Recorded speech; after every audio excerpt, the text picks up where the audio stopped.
nhiều ở đây bạn có nhiều nhiều quá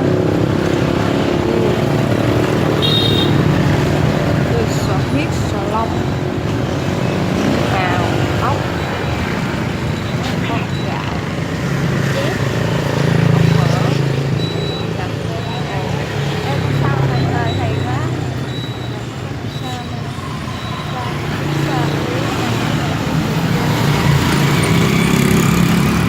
thấy con con em cứng rồi.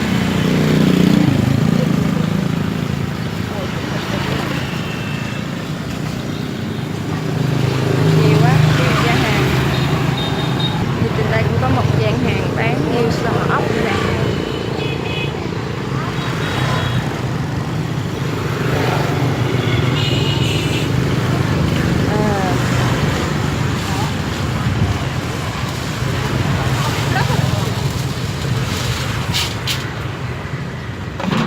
Ốc ra nữa nè, ốc hút ốc hút già kia nữa ốc ra.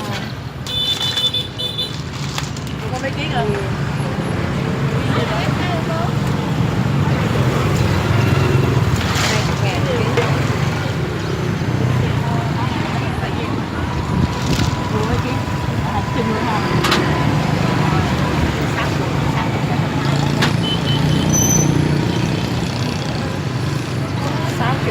Mình băng qua một vòng tham quan ao Trường Du